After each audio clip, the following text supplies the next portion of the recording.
Hi everyone, I have the gold watch open and I expected the crystal to be cracked, but it turns out it was not cracked.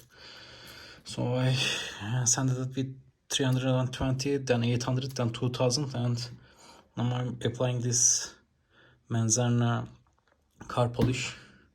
Basically it's polishing as well, actually not polishing, it's sanding. So you expect it to actually polish, but it's sanding on a micro level, and it's turning out very well. So I expect to use all original components on the 008 watch that I showed on earlier episodes.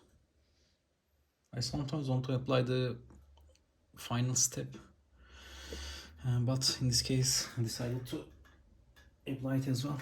And usually the polishing part happens when you hear this noise,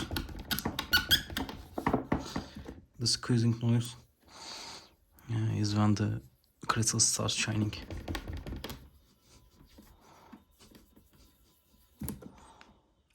Wrapped up this watch, but I learned a lot through the process.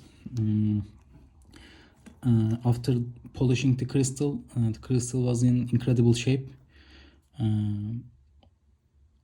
It was flawless basically.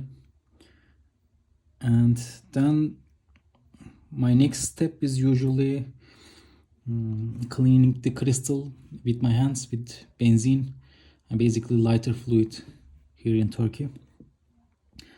And after that I noticed that there were an extreme amount of surface cracks on the crystal. This happened once after cleaning a crystal in an ultrasonic cleaner, but I wasn't sure whether the ultrasonic cleaner caused it or the cleaning process revealed the cracks. My ultimate conclusion is that the cracks are always there, and good cleaning actually reveals them and maybe makes them more visible. Anyway, I also noticed that if you use the polishing compounds again, it can somewhat fill those cracks as well and lessen the effect. Now I'm going to show you on the screen how the crystal was after cleaning it with lighter fluid with hand, and afterwards after a quick polish you can see the improvement. So I pressed the crystal again on this watch, but I took a note of the issue, so when I get excess amount of crystals I'm going to replace it. I mean, it's definitely much better than its original form, so even now it turned out very well, but you can see the surface cracks from this angle. So my ultimate conclusion is to not use ultrasonic cleaner and not use benzene unless I have to. And turning back to this watch which makes regular appearances, you can see gunk left under the crystal. I've been wondering how such a professional polisher can leave something like that. Maybe he also knows what happens when you clean crystals with benzene.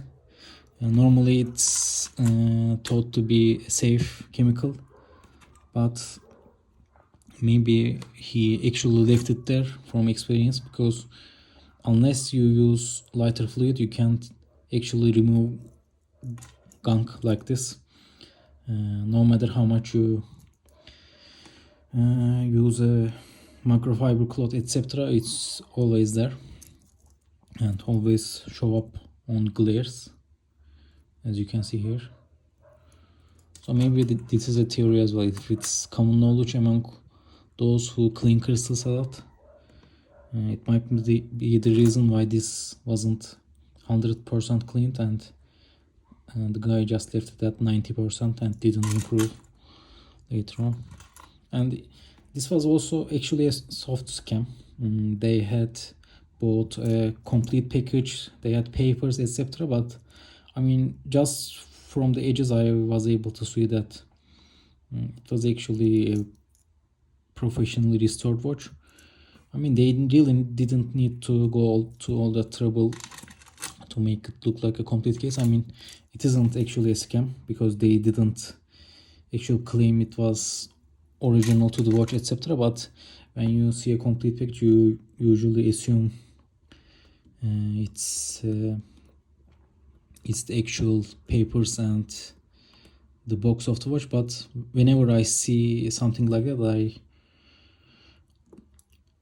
usually assume it's a soft scam. Previous to this watch, I bought a watch with papers, and the papers turned out to be for another watch, and after that experience, you can usually see through that cheap trick. Anyway, this is it for this video, and the lesson is to be gentle to crystals and don't do anything that you don't have to do. Like, if it's cleanable by hand with soap, it's probably enough. And thank you for listening.